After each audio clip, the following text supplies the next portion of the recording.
बैठ जाते हैं। लेकिन अगले दिन सास ने दोनों बहुओं को सबक सिखाने का फैसला किया। अगली शाम रसोई से बर्तन धोने की आवाज आती है। दीदी, अभी तो हम रसोई में गए भी नहीं, फिर ये बर्तन धोने की आवाज कहाँ से आ रही है?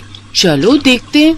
दोनों अंदर जाकर देखती हैं तो अनुज बर्तन मांज रहा होता है, रोहन धो रहा होता है और बूढ़ी सास पार्वती खाना बनाने लगती है।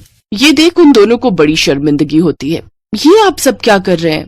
बहू, अब तुम दोनों से तो ना बर्तन धुलते हैं ना खाना बनता है, तो हमने सोचा हम खुद ही ये काम कर लेते हैं ताकि हमें रात की रसोई खाना तो नसीब हो। तुम दोनों जाओ और आराम करो। नहीं माँ जी, हमें माफ कर दीजिए, हमारी रहते आपको ये सब काम करना पड़ रहा है। हाँ माँ जी, हमसे भूल हो गई, हमें अपनी गलती का एहसास हो चुका है। अब से आपको कभी शिकायत का मौका नहीं देंगे। हमारे रहते हमारे पतियों को जूठे बर्तन और माँ जी आपको खाना बनाना पड़ रहा है। नहीं नहीं नहीं, आप सब बाहर जाइए, हम 1 घंटे में खाना बनाकर लाते हैं। अच्छा ठीक है, तुम कहती हो तो रहने देते हैं। चलो बेटा। माँ और बेटे बाहर आकर खूब हंसते हैं और एक दूसरे को आंख मारकर कहते हैं, मिशन सक्सेसफुल।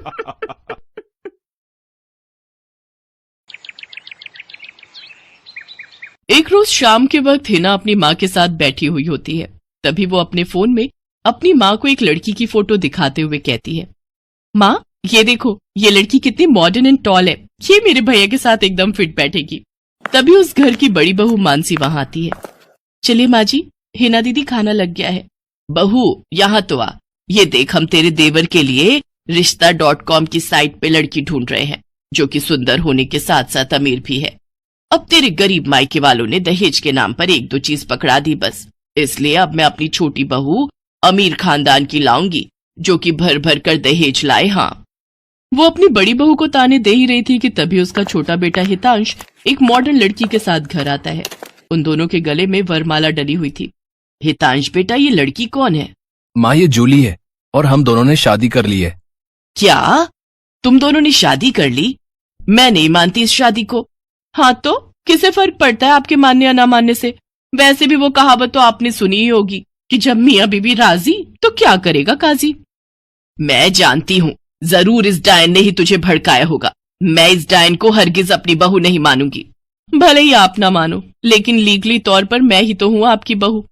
इसलिए अब जल्दी से जाइए और आरती की थाली लाकर मेरा गृह प्रवेश कीजिए। सास बेमन से अपनी नई बहू का स्वागत करती है। जूली हितांश के साथ अपने कमरे में चली जाती है। हे राम, माँ अपनी इस नई छैल छबीली के तेवर देखे, इसके तो रंग ढंग ही अलग है, बड़ा ही घमंड है इसमें। तू चिंता मत कर बेटी, कल इसका ससुराल में पहला दिन है, तुम देखना अगर मैंने भी इसका घमंड चूर चूर नहीं किया तो। अगले दिन सुबह हितांश के पिता यानी जूली के ससुर अपनी पत्नी से कहते हैं, विमला देखो तो, सुबह के 10 बजने को हैं और ये नई बहू अभी तक अपने कमरे में सोई पड़ी है, और आज इसका रसोई में पहला दिन है और ये अभी तक अपने कमरे में है। तुम रुको जी, अभी मैं इसकी खबर लेती हूँ। नई बहू, अरे ओ नई बहू। कुछ देर बाद जूली वहां आती है। क्या बात है मम्मी जी, क्यों सुबह सुबह इस घर को मच्छी बाजार बनाकर रखा है? छोटी बहू, ये क्या तरीका है अपनी सास से बात करने का? हितांश, हितांश जरा बाहर आना तो। अब क्या हुआ जूली डार्लिंग? तुम चुपचाप से अपने बाप को समझा लो कि वो मुझसे तमीज में रहकर बात किया करे। पिताजी, आपने सुना जूली ने क्या कहा? नालायक, इस दिन के लिए पैदा किया है क्या तुझे कि तू अपनी बीवी का जोरू का गुलाम बन जाए? बस आपसे ही सीखा है पिताजी। जूली की सास खाने की लिस्ट नई बहू के हाथ में देती है और कहती है, ये ले, ये तेरी पहली रसोई की लिस्ट है। आज तुझे ये सब खाना हम सबके लिए बनाना है, और हाँ, उसके बाद किचन की साफ सफाई भी कर देना। सासू माँ, ना तो मैं खाना बनाऊंगी और ना ही सफाई करूंगी। बहू आई है घर में, कोई काम वाली बाई नहीं जो उसे आते ही काम बता दिए। भले ही ससुराल में मेरा पहला दिन हो, लेकिन इस पहले दिन से अब आप लोगों की जिंदगी बदलने वाली है।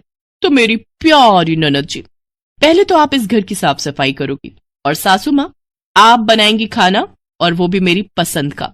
मैं ये सब नहीं करूंगी, समझी? देवरानी जी, ये सब क्या कह रही हैं आप? हम इस घर की बहू हैं और ससुराल वालों का ख्याल रखना हमारा फर्ज है। जेठानी जी, इन जैसे फर्जी लोगों के लिए काहे का फर्ज? इनके साथ तो यही होना चाहिए।